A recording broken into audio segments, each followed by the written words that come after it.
राधे राधे। जय श्री कृष्णा। सखियों, आज मैं ध्रुव जी का चरित्र, ध्रुव जी की कथा, बहुत ही सुंदर कथा सुनाने जा रही हूँ। प्रेम पूर्वक सुनिए। यह कथा बहुत ही सुंदर है। इस कथा को किसी भी पर्व पर जरूर सुनना चाहिए। जो भक्तजन इस पावन चरित्र को श्रद्धा से बार बार पढ़ते तथा सुनते हैं, यह लिखा गया है, भागवत में लिखा हुआ कह रही हूँ, उनके सुनने वाले को शील आदि गुण प्राप्त होते हैं, उनके सभी दुख नष्ट हो जाते हैं, उन्हें महत्व की प्राप्ति होती है, तेज प्राप्त होता है। इस पवित्र चरित्र को प्रातः काल, सांझ काल ब्राह्मण समाज तथा भक्तजनों के मध्य में पढ़ना, कीर्तन करना अति उत्तम है। जो भक्त इसे निष्काम भाव से पूर्णिमा, अमावस्या, द्वादशी, श्रवण नक्षत्र, अक्षय तिथि, विधिपात योग, संक्रांति तथा रविवार के दिन हरि भक्तों को सुनाता है, वह आत्मा को जीतकर सिद्ध हो जाता है।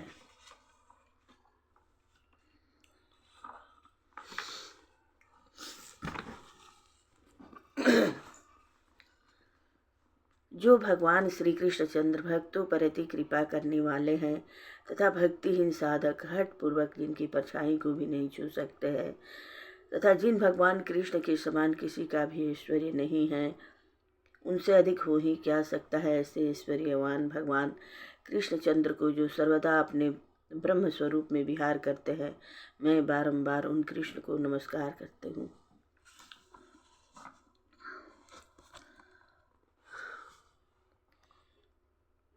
ध्रुव चरित्र वर्णन कियो, मैत्रेय जी सुख पाए, विदुर देव सुनने लगे, मन में अति हर्षाय। मैत्रेय जी बोले, प्यारे उद्धव जी, ब्रह्मा जी के हम 9 पुत्र,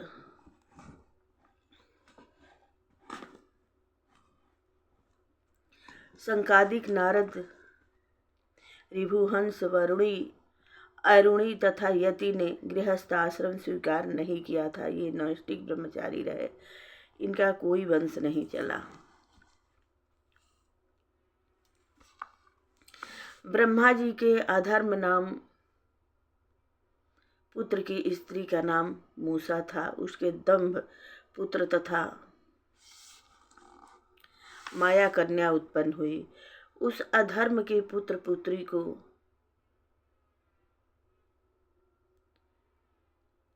दंभ तथा माया से लोभ तथा सठ उत्पन्न हुए। उनसे क्रोध, हिंसा और कलह तथा उनकी बहन गाली प्रकट हुई। उनसे भय तथा मृत्यु उत्पन्न हुई। भय और मृत्यु से यातना तथा नरक उत्पन्न हुआ है। विदुर जी, अधर्म का यही वंश है। इसके सुनने से मनुष्य पापों से मुक्त हो जाता है, क्योंकि उसकी धारणा धर्म की ओर बढ़ जाती है। आज मैं ब्रह्मा जी के पुत्र स्वयंभू मनु के पुत्र वंश की कथा सुनाता हूँ। स्वयंभू मनु की पत्नी शत्रुपा के गर्भ से प्रियव्रत और उतानपाद नाम के 2 पुत्र उत्पन्न हुए। उनमें उतानपाद के सुनीता तथा सुरुचि नाम की 2 भार्याएं थी। सुनीता बड़ी रानी थी, किंतु सुरुचि पर राजा का अधिक प्यार रहता था। सुनीति के ध्रुव नाम का पुत्र उत्पन्न हुआ और सुरुचि के उत्तम नाम का पुत्र हुआ। एक समय महाराज उतानपाद ध्रुव को गोद में लिए बैठे थे कि उसी समय छोटी रानी सुरुचि वहां पर आई और इसने ईर्ष्या तथा क्रोध से युक्त होकर ध्रुव को राजा की गोद से झपट कर नीचे खींच लिया और उत्तम को उनकी गोद में बैठाती हुई बोली, रे मूर्ख, तू राजा की गोद में बैठने का अधिकारी नहीं है। इनकी गोद में वह बालक बैठ सकता है जो मेरी कोख से उत्पन्न हुआ है। तू मेरी कोख से उत्पन्न नहीं हुआ है, इस कारण तू राज सिंहासन तथा राजा की गोद में बैठने योग्य नहीं है। यदि तेरी इच्छा राज सिंहासन प्राप्ति है तो भगवान नारायण का भजन कर। उनकी कृपा से जब तू मेरे गर्भ से उत्पन्न होगा तभी राजपद को प्राप्त कर सकेगा। मैत्रेय जी बोले, विदुर जी, अपनी सौतेली माता सुरुचि के ऐसे कठोर वचन सुनकर ध्रुव को बड़ा क्रोध आया तथा चोटीले सर्प की भांति फुफकारे मारते हुए तथा लंबी लंबी श्वासें लेकर सिसकता हुआ अपनी माता सुनीति के पास गया। सुनीति ने अपने बच्चे को इस दशा में देखकर व्याकुलता से गोद में उठा लिया और उसने रोने का कारण पूछने लगी। उससे रोने का कारण पूछी। जब ध्रुव ने महल के सभी उपस्थित लोगों के सन्मुख अपनी माता सुनीति से कि सौतेली माता सुरुचि के इस दुर्व्यवहार का दुख सुनाया, सभी लोग अति दुखी हुए और माता सुनीति का साहस टूट गया। वह शोक से संतप्त होकर फूट फूट कर रोने लगी। उसने रोते हुए अपने पुत्र को समझाया और बोली, हे पुत्र, माता बोली, हे पुत्र, तुम किसी की इच्छा मत करो। जो दूसरों का बुरा चाहता है, भगवान स्वयं उसका बुरा करता है। तुम्हारी सौतेली माता ने जो कुछ कहा है वह सब कुछ सत्य है। मैं तो उनकी टहलनी हूँ। तू मुझ दुर्भागिनी से पैदा हुआ है, इसलिए उत्तम के समान राज का अधिकारी नहीं हो सकता है और न राजा की गोद में बैठ सकता है। यदि ऐसा चाहता है तो अपनी सौतेली माँ के किए हुए उपदेशों को ग्रहण करके भगवान श्री नारायण की आराधना करो। वे ही संपूर्ण मनोरथों को करने वाले हैं। उन्हीं की आराधना से तुम्हारे परदादा ब्रह्मा जी ने परम पद प्राप्त किया है। उन्हीं की आराधना से तुम्हारे दादा स्वयंभू मनु ने अनेकों यज्ञ करके उन्हें प्राप्त किया है। संपूर्ण लौकिक तथा लौकिक सुखों को देने वाले, अंत में मोक्ष देने वाले वे ही भगवान नारायण हैं। उनके अतिरिक्त तुम्हारे दुख को दूर करने वाला और कोई नहीं है। मैत्रेय जी बोले, विदुर जी, माता सुनीति के इन सार्थक वचनों को सुनकर ध्रुव को कुछ ज्ञान उत्पन्न हुआ। बुद्धि से अपने चित्त को स्थिर करते पिता के नगर से चल दिए। ध्रुव के दृढ़ संकल्प को समझकर नारद जी मार्ग में ध्रुव के निकट आए। नारद जी ने ध्रुव के सिर पर अपना पवित्र हाथ फेरा तथा बोला, हे बेटा, तुम अभी 5 वर्ष के हो और इधर कहाँ जाते हो? तुमको अभी खेल कूद में ही प्रसन्न रहना चाहिए। तुम माता के कहे हुए कटु वचनों का कोई ध्यान न करके अपने घर लौट जाओ। अभी तुम्हारी अवस्था ही क्या है जो तुम ऐसे मान अपमान को ध्यान करते हो। मनुष्य को अपने कर्मों के अनुसार ही सुख दुख तथा मान अपमान मिलता है। भगवान की लीला बड़ी विचित्र है, इसलिए जो कुछ भाग्य में है उसी पर संतोष करके अपने घर रहो। माता के उपदेश में तुम जिन भगवान की प्राप्ति करना चाहते हो वे भगवान आसानी से नहीं प्राप्त होते हैं। उनकी आराधना बच्चों का खेल नहीं है। बड़े बड़े योगी जन जन्म जन्मांतर तक अनासक्त रहकर उनकी कठोर तपस्या करते हैं, तब भी उन्हें माता नहीं प्राप्त कर पाते हैं। इसलिए तुम व्यर्थ में ही कष्ट करने के लिए कहीं मत जाओ और अपने घर लौट जाओ। देवऋषि नारद के ऐसे मधुर वचन सुनकर ध्रुव बालक बोले, भगवान, जिन मनुष्यों को सुख दुख सताते हैं तथा जो संसारिक भोगों की इच्छा करते हैं उन्हीं को ये कलेश कष्ट पहुंचा सकते हैं। उन्हीं लोगों के लिए गृह में रहना आरामदायक है, किंतु मुझ जैसे मूर्ख की बुद्धि वहाँ तक नहीं पहुँचती है। मैं क्षत्रिय हूँ, मेरा स्वभाव भी क्रोधी है। माता सुरुचि के वचन मेरे हृदय में बाण की भांति पीड़ा दे रहे हैं। इस कारण आपके ये सुखदायक वचन मेरे हृदय को स्पर्श नहीं करते हैं। हे भगवान, आप मुझे तो भगवत प्राप्ति का आसान साधन बताइए, जिसे प्राप्त करके फिर किसी की प्राप्ति की इच्छा नहीं रहती। आप ब्रह्मज्ञानी हैं तथा ब्रह्मा जी के पुत्र हैं। आपसे बढ़कर उत्तम गुरु मुझे और कोई नहीं मिल सकता। मेरे सौभाग्य से ही आपके दर्शन मुझे प्राप्त हुए हैं। मैत्रेय जी बोले, विदुर जी, छोटे से बालक ध्रुव की ऐसी ज्ञान भरी बात सुनकर नारद जी अति प्रसन्न हुए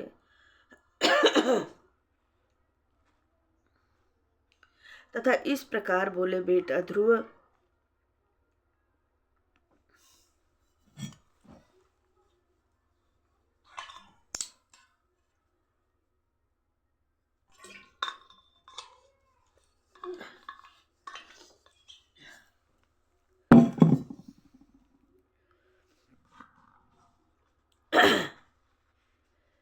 बेटा ध्रुव, तुम्हारी माता सुनीति ने जो उपाय बताया है वही उत्तम उपाय है।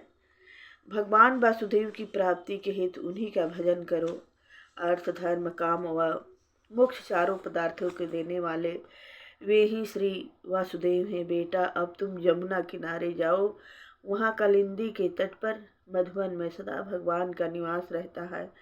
वह स्थान श्री हरि का निज धाम है। वहाँ त्रिकाल स्नान करके यथा विधि आसन बिछाकर चित्त को स्थिर करना। फिर रेचक, पूरक, कुंभक विधि से प्रणाम द्वारा श्रय अपने मन, इंद्रिय तथा प्राण के दोष को दूर करके एकाग्र अथति चित्त मन को एक ही स्थान पर लगाए रखना। साधन करना। जब चित्त भली प्रकार स्थिर हो जाए और कुछ काल तक एक ही स्थान पर ठहरने लगे, इधर उधर दूसरे विचारों में न डोले, तब उसे भगवान के स्वरूप के ध्यान में लगा देना। बेटा, भगवान के स्वरूप का ध्यान इस प्रकार करना चाहिए। भगवान मेरी ओर प्रसन्न बदन से देख रहे हैं। भगवान मेरी ओर प्रसन्न बदन से देख रहे हैं, मेरी ओर मुस्कुरा रहे हैं। वे मुझ पर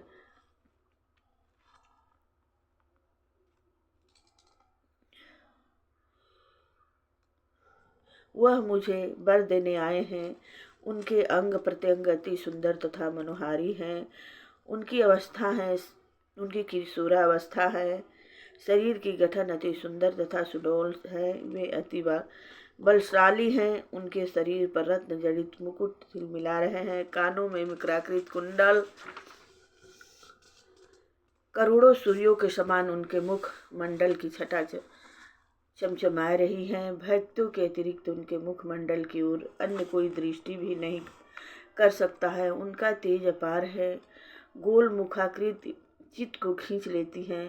केसर तथा कस्तूरी का तिलक शोभायमान है। कंठ में गजमुक्ताओं का हार तथा कौस्तुभ मणि शोभायमान है। वक्ष स्थल पर वनमाला तथा श्रीवत्स का चिन्ह शोभा दे रही है।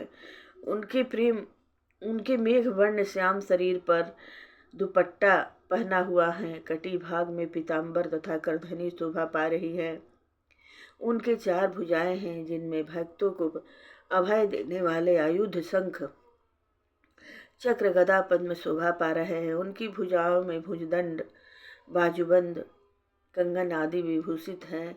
उनके चरणों में नुपुर शोभा पा रहे हैं। उनके मुख चंद्रति ही मनोहर हैं। उनके चरण तथा करतल लाल लाल हैं।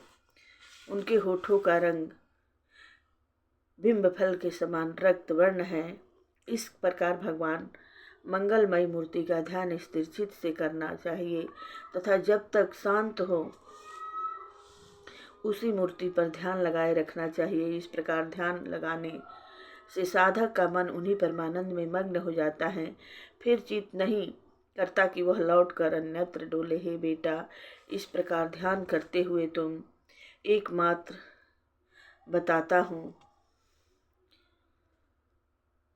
उसका जप करते रहना चाहिए। वह मंत्र यह है: ओम नमो भगवते वासुदेवाय। ओम नमो भगवते वासुदेवाय। ओम नमो भगवते वासुदेवाय।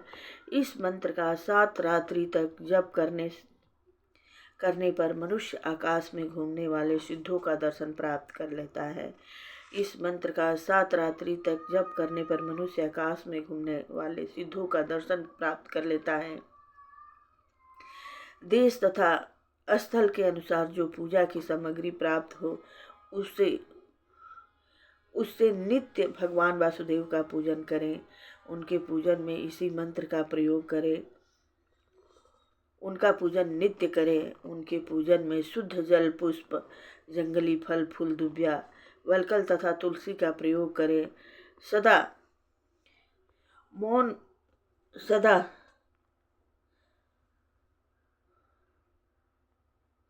मौन रहकर कंद, फल फूल का परिमित सेवन करें।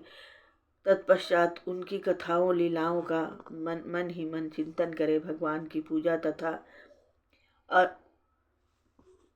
तथा अर्पण आदि ओम नमो भगवते वासुदेव इस 12 अक्षर मात्र से ही करें।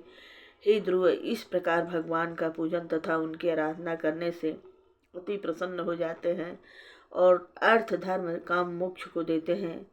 नारद जी से उपदेश ग्रहण करके ध्रुव ने उनकी परिक्रमा की तथा मधुवन की ओर चल दिए। नारद जी वहां से चलकर राजा उत्तानपाद के नगर में आए। राजा ने नारद जी का विधिवत पूजन किया और ऊंचा आसन बैठने को प्रदान किया। नारद जी पूछने लगे, राजा, तुम्हारा चेहरा क्यों उदास हुआ है? तुम उदास क्यों प्रतीत होते हो? क्या कारण है? राजा ने कहा, ब्रह्मर्षि, मैं बड़ा चित्त तथा निर्दयी हूँ। मैं बड़ा नीच तथा निर्दयी हूँ। मैंने स्त्री के वश में होकर अपने 5 वर्ष के छोटे से बालक को घर से निकाल दिया। हाय, वह नन्हा सा बच्चा न जाने कहाँ भूखा प्यासा घूमता होगा, कहीं रोता होगा। उसे तो कोई भेड़िया ही उठा ले गया होगा। न जाने मेरी बुद्धि पर क्या पर्दा पड़ गया था। उस बालक के अपमान पर मैंने कुछ भी नहीं कहा। मैंने उसका मन तनिक भी नहीं रखा। सौतेली माँ के दुर्व्यवहार से दुखी होकर वह घर से निकल पड़ा है। वह मेरी गोद में बैठा था, उसे उस पिशाचिनी सौतेली माँ ने मेरी गोद से नीचे गिरा दिया और मैं बैठा देखता ही रहा। इतना कहकर राजा के नेत्रों में आंसू बहने लगे। नारद जी बोले, राजा, तुम उस बालक की तनिक भी चिंता न करो। जिसका रक्षक भगवान है उसका कोई बालक भी कोई बाल भी नहीं बांका कर सकता है। वह बड़ा प्रभावशाली बालक है। भविष्य में वह बालक अपने यश को सारी पृथ्वी पर फैलाएगा। वह सामर्थ्यवान है। अपने दादा मनु तथा परदादा ब्रह्मा के समान ब्रह्मज्ञानी तथा लोकपालों से पूजित होगा। उसके प्रभाव से तुम्हारा भी यश इस संसार में फैलेगा। मैत्रेय जी बोले, हे विदुर जी, देवर्षि नारद के ऐसे वचन सुनकर राजा उत्तानपाद के चित्त को कुछ शांति हुई, किंतु पुत्र शोक के कारण चिंता मग्न रहने लगे। उधर बालक ध्रुव ने यमुना जी के तट पर मधुवन में जाकर स्नान किया और उस दिन पवित्रता के साथ बिना कुछ खाए पिए रात्रि व्यतीत की। तदुपरांत नारद जी के वचनों के अनुसार मन को एकाग्र करके भगवान नारायण की उपासना प्रारंभ की। ध्रुव ने 3 रात्रि के अनुसार अपना आहार प्रारंभ किया। अति 3 दिन रात्रि व्यतीत होने पर कैथ तथा बैर खाकर निर्वाह करने लगे। इस प्रकार भगवान की आराधना में 1 मास समाप्त किया। दूसरे मास में ध्रुव ने 6 रात्रि के अंतर से शरीर निर्वाह के लिए केवल सूखे पत्ते खाकर भगवान की उपासना की। तीसरे में 9 दिन व्यतीत होने पर जल पीकर भगवान का मनन किया और समाधि योग में रहे। चौथे मास में 12 दिन के पश्चात केवल वायु पीकर भगवान के ध्यान में रहे और ध्यान योग द्वारा उनका पूजन किया। 5वें महीने के आरंभ में ध्रुव ने अपनी श्वास को रोककर एक पैर से खड़े होकर परम ब्रह्मा का ध्यान किया। उन्होंने अपनी श्वास आदि को रोककर मन को एकाग्र करके हृदय में स्थिर भगवान नारायण के स्वरूप का चिंतन करना आरंभ किया। उन्होंने महत्व आदि एवं प्रकृति तथा पुरुष के आदि संपूर्ण ब्रह्मांड के स्वामी परम ब्रह्मा की आराधना की। उस समय उनके तेज से तीनों लोग कंपायमान हो उठे। एक पैर से खड़े हुए ध्रुव के अंगूठे से पृथ्वी दब गई। ध्रुव संपूर्ण इंद्रियों के द्वारा तथा प्राणवायु को रोककर भगवान नारायण का ध्यान करने लगे। उनकी श्वास के रुकने से तथा उनका संबंध संपूर्ण भूत प्राणियों में होने से सबकी श्वासें रुक गई। संपूर्ण लोकों में खलबली मच गई तथा श्वास प्रश्वास के रुक जाने से तीनों लोकों में घबराहट उत्पन्न हो गई। संपूर्ण देवता लोग लोकपालों के साथ भगवान के पास गए। देवता बोले, ही भगवान, इसका क्या कारण है कि हम सब प्राणियों तथा स्थावर जंगम आदि सभी का प्राणवायु रुक गया है। हम आपकी शरण में आए हैं, आप हमारी रक्षा करें। नारायण बोले, हे देवताओं, घबराने की कोई बात नहीं है। मेरे भक्त बालक ध्रुव ने अपनी 5 वर्ष की अवस्था में ही तथा इतने अल्पकाल केवल 5 मास में ही कठिन तपस्या के द्वारा मुझे प्रसन्न किया है। जितने अल्पकाल में इस मेरे भक्त बालक ध्रुव ने मुझे प्रसन्न किया है, उतने काल में किसी ने भी तपस्या करके मेरी प्राप्ति नहीं की है। वह मेरे में अभेद रूप से लीन हो गया है और मैं विश्वात्मा हूँ। इसी कारण उसके श्वास रोकने से विश्व की सभी आत्माओं की श्वास रुक गई है। अब तुम लोग निर्भय होकर अपने अपने लोक को जाओ। मैं अभी तुम्हारा कष्ट निवारण करने के लिए उस बालक ध्रुव के पास जाता हूँ। किन्ने घोर तप कुंवर ने बन में आसन मारी, हो प्रसन्न ध्रुव से तभी दिए दरस असुरारी।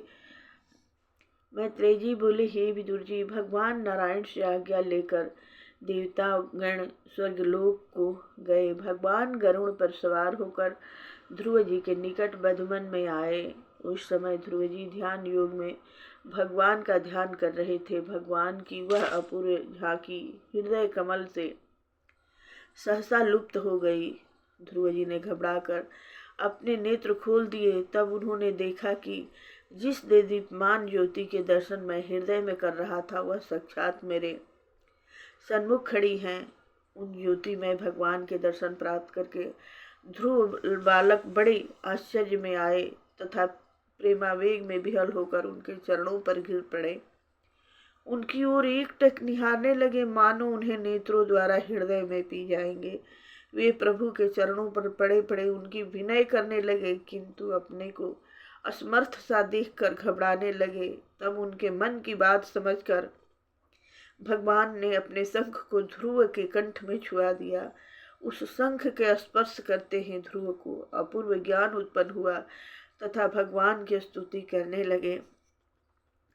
ध्रुव जी कहने लगे, हे परमात्मा, आप ही विश्वात्मा हैं, प्रत्येक प्राणी के घट घट में निवास करते हैं, संपूर्ण प्राणियों में चेतन शक्ति उत्पन्न करते हैं।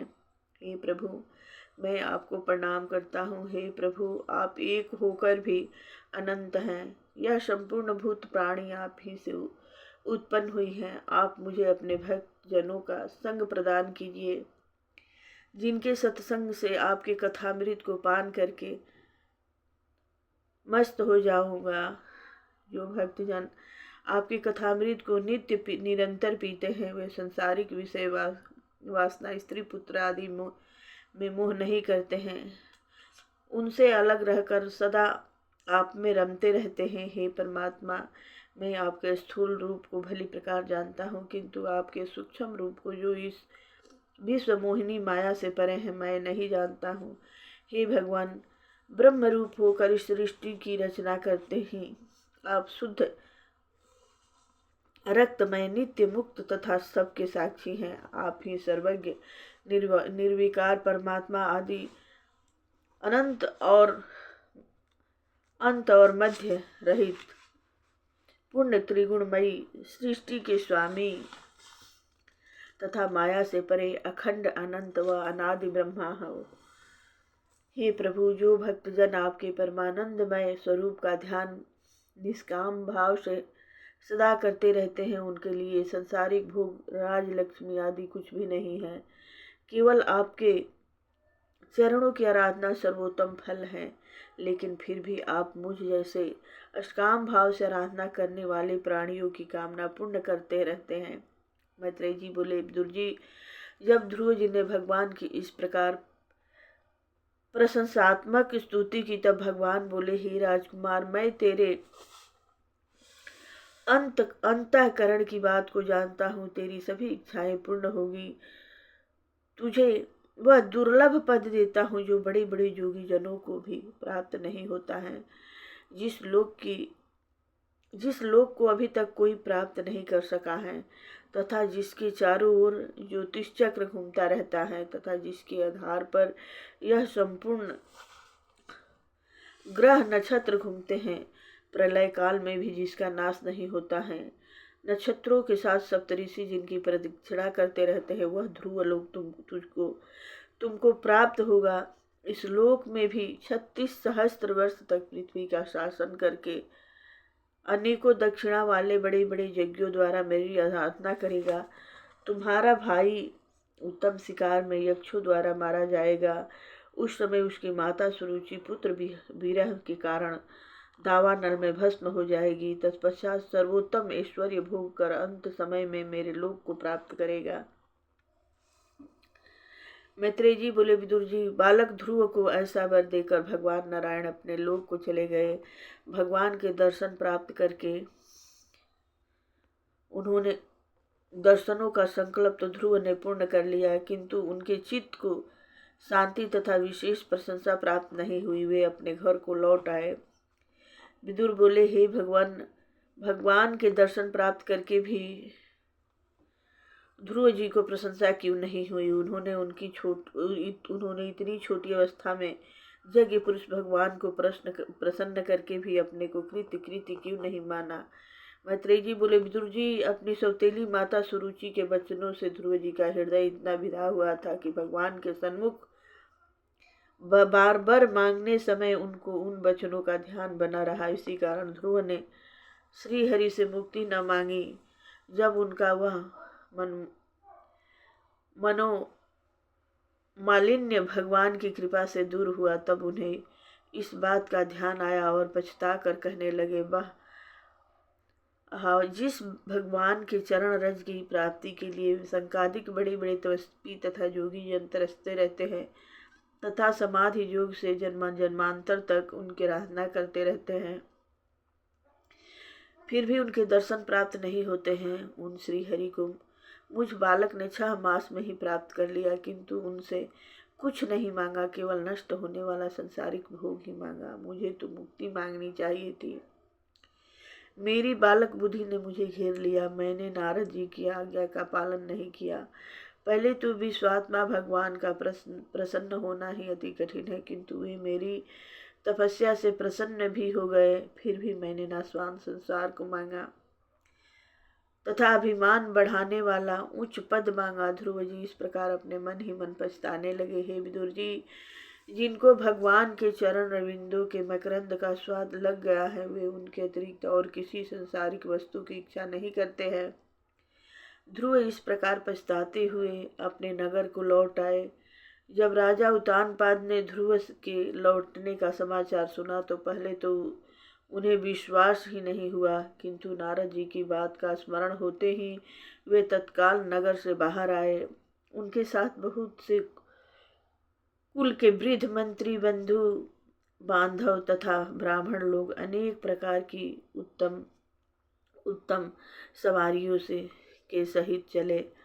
मांगलिक बाजे आगे आगे बजते थे। कुमार ध्रुव की अगवानी के लिए उनकी दोनों माताएं सुरुचि तथा सुनुति उत्तम पालकियों पर बैठकर चली।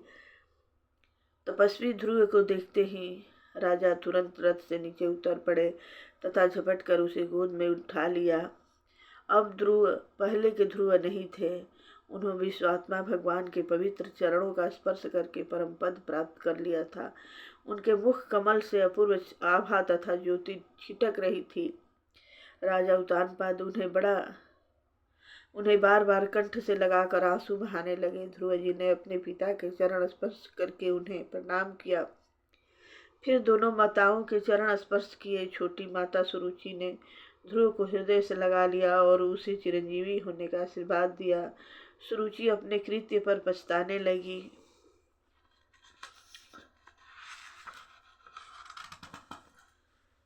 वास्तव में न तो यक्षों ने पछताने लगी और आंसू बहाने लगी। सुनुति भी अपने पुत्र को छाती से लगाकर अपने दुखों को भूल गई। सभी पूर्ववासी लोग ध्रुव जी की प्रशंसा करने लगे। इस प्रकार बड़े आदर भाव से ध्रुव जी को छोटे भाई उत्तम के साथ हंथनी पर चढ़ाकर राजा उत्तानपाद नगर में ले आए तथा उत्तम महलों में ले गए। सभी नगरवासियों ने ध्रुव जी के दर्शन किए और सफ़ेद सरसों अक्षत पुष्प आदि की वर्षा करने लगे। ध्रुव जी अपने पिता के महलों में पहुँचे, जो अनेक प्रकार की बहुमूल्य ऐश्वर्य की सामग्रियों से सजा हुआ था। समय आने पर राजा उत्तानपाद ध्रुव को राज सिंहासन देकर तपस्या के लिए वन को चले गए।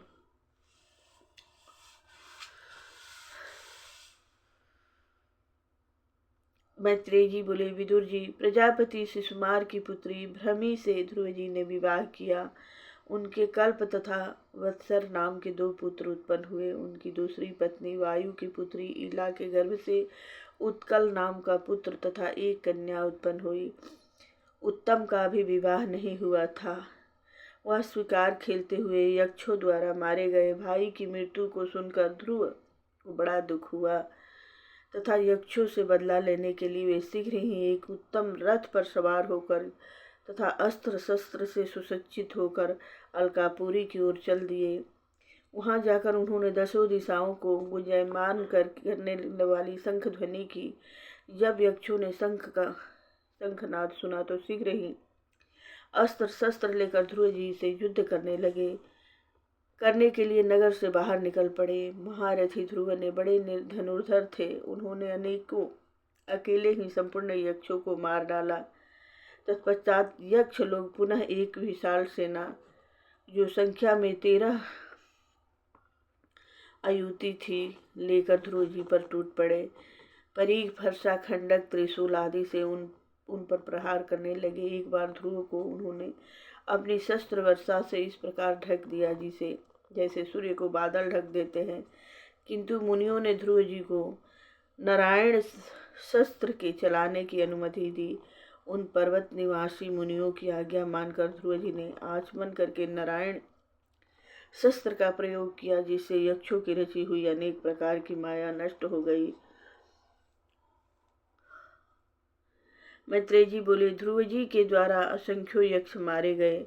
तब उनके पितामह स्वयंभू मनु आकाश मार्ग से एक विचित्र रथ पर चढ़कर ध्रुव जी के निकट आए और उनसे बोले, हे बेटा, यक्षों के प्रति तुम्हें क्रोध नहीं करना चाहिए, क्योंकि क्रोध ही नरक का मार्ग है।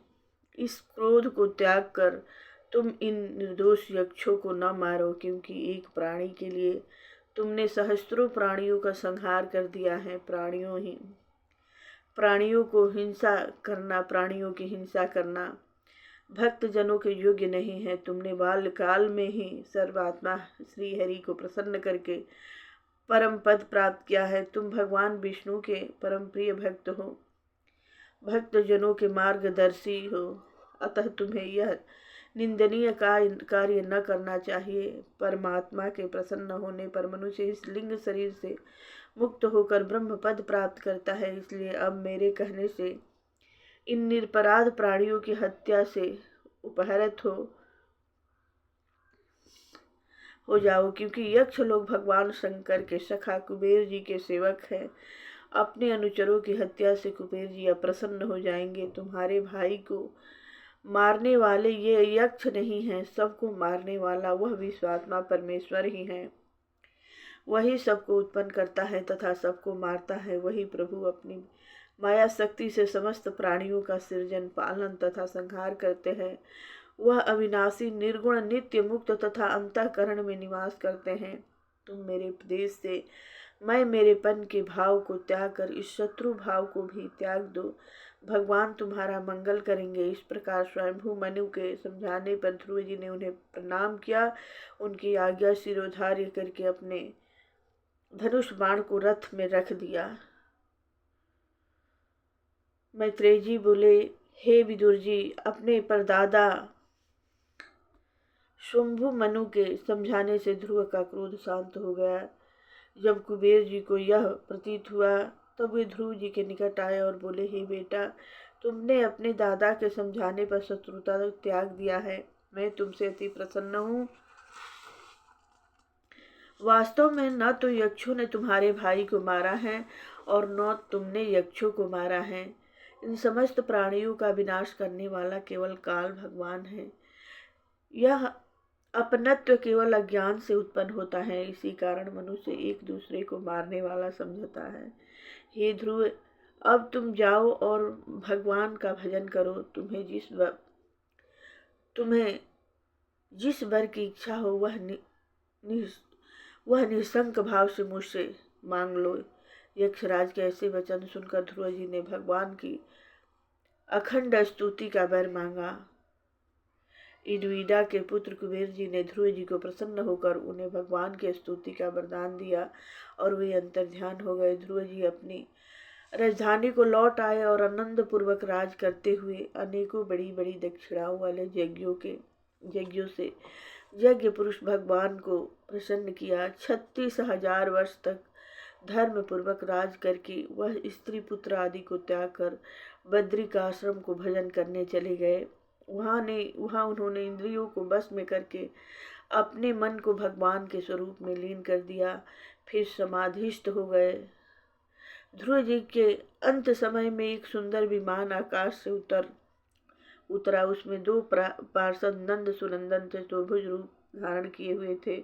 उनके हाथों में शंख चक्र गदा पद्म था। उन्होंने आकर ध्रुव जी से कहा, हे मंगलमय ध्रुव जी, अब आप भगवान के परम धाम को चलिए, जिसको आपने उन यज्ञ पुरुष की आराधना करके 5 वर्ष की अवस्था में ही प्राप्त कर लिया था। अब विष्णु लोक के अधिकारी हैं। आप अपने ध्रुव लोक को पधारिए। यह श्रेष्ठ विमान भगवान ने आपके लिए भेजा है। आप इस पर सवार हो जाइए। भगवान के पार्षदों के ऐसे अमृतमय वचन सुनकर ध्रुव जी ने स्नान संध्या वंदन किया और मंगलमय वस्त्र आभूषणों से अलंकृत होकर बद्रिकाश्रम के निवासी मुनियों को प्रणाम किया और उस विमान की पूजा करके प्रदक्षिणा की तथा पार्षदों को प्रणाम करके विमान पर चढ़ने को उगत हुए। उस समय उन्होंने अपने काल को अपने सन्मुख खड़ा हुआ देखा। तब उन्होंने काल के सिर पर पैर रखकर तेजोमय दिव्य शरीर से उस विमान में प्रवेश किया। उस समय आकाश से पुष्पों की वर्षा होने लगी और शंख मृदंग आदि बाजे बजने लगे। ज्यों ही ध्रुव की उस विमान में बैठे त्यों ही उन्हें अपनी माता सुनीति का स्मरण हो आया और वे सोचने लगे, अपनी माता को छोड़कर मैं अकेला ही उस उत्तम लोक को जाता हूँ। तब ध्रुव जी के मन की बात जानकर पार्षदों ने कहा, हे ध्रुव जी, आप चिंता न करें, आपकी माता आपसे पहले ही उत्तम विमान पर बैठकर आपके आगे आगे चल रही है। तब उस दिव्य विमान पर बैठकर ध्रुव जी आकाश लोक को पार करके सप्तऋषि मंडल के से ऊपर विष्णु लोक में पहुँचे। हे विदुर जी, महाराज उतानपाद के पुत्र ध्रुव जी ने तीनों लोकों के ऊपर वह ध्रुव लोक प्राप्त किया जिसके चारों ओर अविनाशी परमात्मा का ज्योतिष चक्र सदा घूमता रहता है। नारद जी ने ध्रुव जी के प्रति प्रचेताओं की यज्ञशाला में ये 3 श्लोक कहे थे। इसमें कोई संदेह नहीं है कि पतिव्रता सुनीति के पुत्र ध्रुव जी ने अपनी तपस्या के बल से वह परम पद प्राप्त किया है जिसे बड़ी बड़ी राजाओं की तो बात ही किया, जन्म जन्मांतर तक तपस्या करने पर भी बड़े बड़े तपस्वी भी नहीं प्राप्त कर सकते। मैत्रेय जी बोले, विदुर जी, मैंने तुम्हें परम कीर्तिवान ध्रुव जी का चरित्र सुनाया है। यह चरित्र धन्य, यश तथा आयु को बढ़ाने वाला परम मंगलमय है। इसके श्रवण करने से भगवान का लोक प्राप्त होता है, संपूर्ण पाप नष्ट हो जाते हैं। जो भक्तजन इस पावन चरित्र को श्रद्धा से बार बार पढ़ते तथा सुनते हैं, उनके सुनने वाले को शील आदि गुण प्राप्त होता है।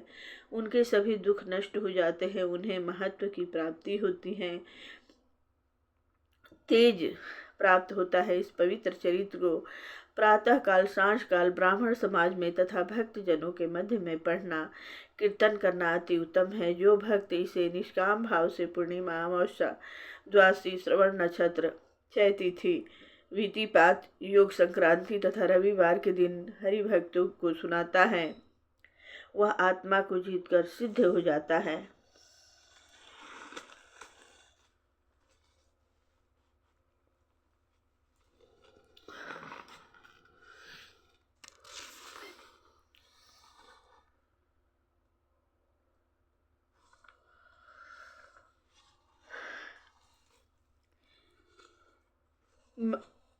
मैत्रेय जी वर्णन कियो ध्रुव राजा को वंश, अंग आदि राजा भये, सब उनकी उन्हीं के अंश। श्री सुत जी बोले, हे सौनक जी, श्री मैत्रेय जी के मुख से ध्रुव चरित्र सुनकर श्री विदुर जी अति प्रसन्न हुए और मैत्रेय जी से पूछने लगे, हे ब्राह्मण, प्रचेता लोग कौन थे? प्रचेता लोग कौन थे तथा किसके पुत्र थे? उन्होंने किस भेष में जन्म लेकर कहाँ यज्ञ किया? देवर्षि नारद ने 5 रात्र दर्शन को बनाकर भगवान भक्तों का अति भला किया है। प्रचेता लोगों का गुणगान तो श्री नारद जी ने भी किया है। मुझे उनके चरित्र सुनने की अति इच्छा है। मैत्रेय जी बोले, विदुर जी, धर्मात्मा ध्रुव के वन गमन के पश्चात उनका पुत्र उत्कल राज सिंहासन पर बैठा, किंतु वह शांत चित्त, आसक्ति रहित, परम ज्ञानी तथा वासनाओं से मुक्त था। वह ब्रह्म को आत्मा में तथा आत्मा को ब्रह्म में देखता था। इस कारण वह मूर्ख, पागल, असहा, गूंगा, अंधा सा प्रतीत होता था, किंतु वास्तव में ऐसा नहीं था। उसको पागल समझकर प्रजा ने उसके छोटे भाई वत्सर को राजा बनाया। वत्सर की पत्नी सर्ववीथि के गर्भ से पुष्णा, तिगम्बकेतु, ईश, अर्ज, वसु तथा जय 6 पुत्र उत्पन्न हुए। पुष्पांड के प्रभा तथा दोषा नाम की स्त्रियों से प्रातः, मध्य आदि, सांझ के 3 पुत्र सभा के उत्पन्न हुए। दोषा के गर्भ से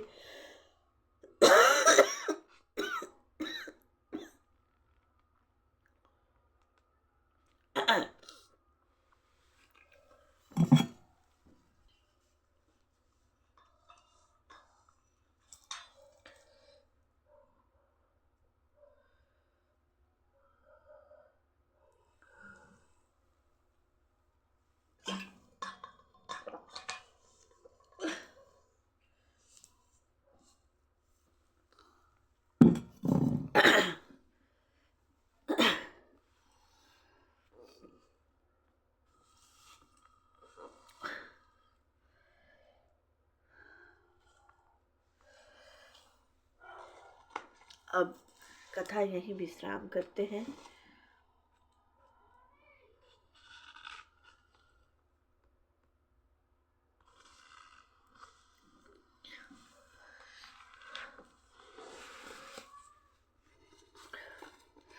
आगे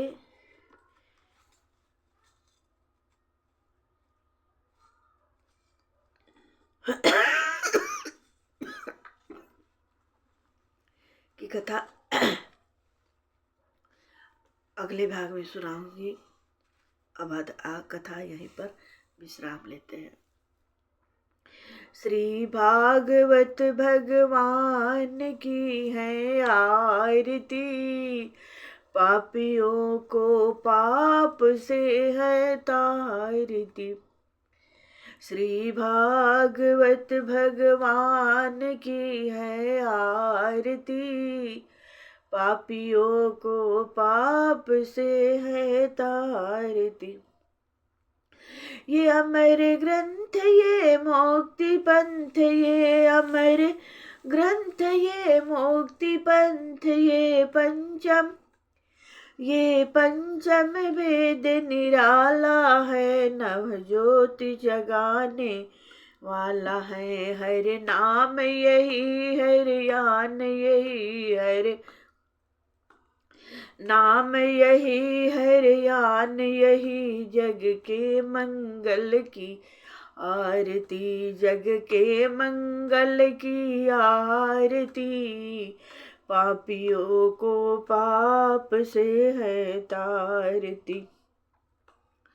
यह शांत गीत पावन पुनीत, पापों को मिटाने वाला है, हरि दर्श कराने वाला है। ये सुख करनी ये दुख हरणी, ये सुख करनी ये दुख हरणी, श्री मधुसूदन की आरती, श्री मधुसूदन की आरती, पापियों को पाप से है तारती। ये मधुर बोल मम पंथ खोल, ये मधुर बोल मम पंथ खोल, सन्मार्ग बताने वाला है, बिगड़ी को बनाने वाला है, बिगड़ी को बनाने वाला है। श्री राम यही घनश्याम यही, श्री राम यही घनश्याम यही, हरि की महिमा की